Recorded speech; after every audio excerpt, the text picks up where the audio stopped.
ڕۆژی جیهانی کرێکار دەرفەتێک بۆ پشتیوانی لە کرێکارانی مانگرتووی نەوت و گاز و معدەن و فولاد.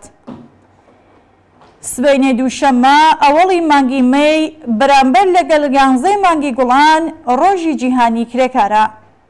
لە پێشدا هاتنی ئەم ڕۆژە مەزن و مێژوویە لە سەرجەم کرێکاران و هەموو ئینسانە شەریفانەی کە دڵیان لە گرەوی دامەزرانی کۆمەڵگایکی بە دوور لە ستەم و چۆسانەوەدایە لە قوڵای دڵەوە پیرۆزبایی دەکەین.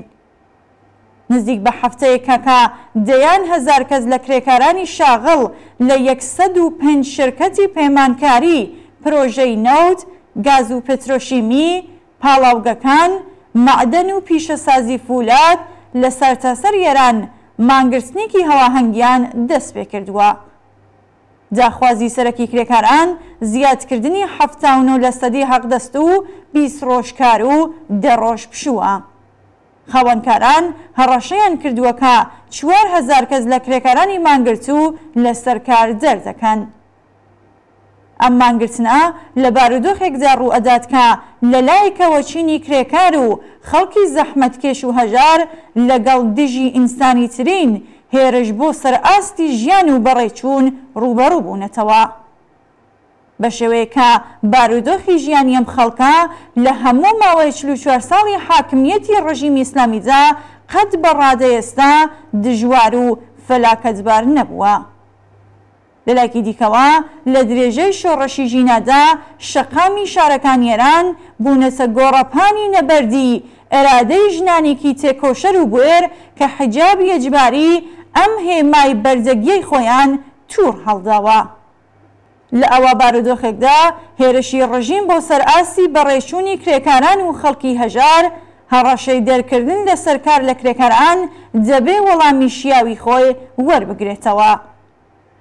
نابێ ئیجازە بدرێت کە ڕژیم ئەم هێرشە بە ئاشکرایەی بۆ سەرژیان و بەڕێچوونی خەڵک بە هاسانی بەسەردا تێپەڕێت و درێژە و بەردەوامی حاکمیەتی بە قیمەتی تۆنکردنەوەی چۆسانەوەی کرێکاران و دزینینانی سەرسفرەی زۆربەی خەڵکی وڵاتە دابین کات.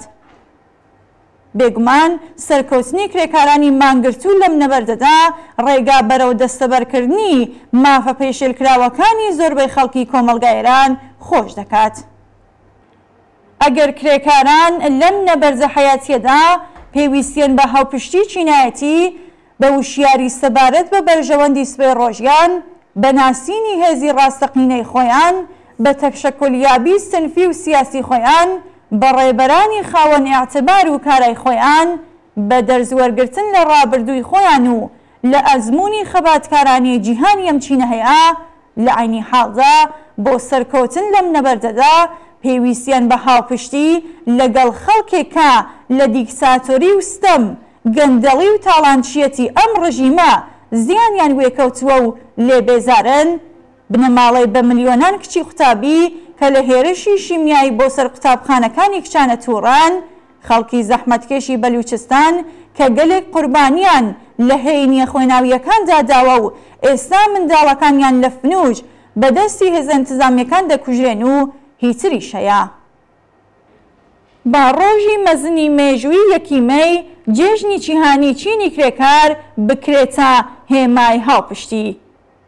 ئێمە داوا لە کرێکاران و زەحمەتکێشان، لە خەڵکی ستەم لێکراو لە کوردستان و لە سەرتاسەر ئێران، لە خوێندکاران و قوتابیان و مامۆستایان، لە سەرجەم ئەو خەڵکە تێکۆشەرانەی کە دڵیان لە گرەوی ئازادی و دادپەروەریدایە دەکەین ڕۆژی دووشەممە 11 مانگی گوڵان ڕۆژی جیهانی کرێکار بۆ پشتیوانی لە کرێکارانی مانگرتوو بە هەر شێوازێک کە بۆیان دەکرێت و پێیان وایە کاریگەری دەبێت و لەوانە خۆبواردن لە چوون بۆ شوێنی خوێندن و کەسبوکاریان شانۆیەکی دیکە لە شۆڕشی ژەنجیان ئازادی بۆ پشتیوانی لە کرێکارانی مافخواز پیشان بدەن.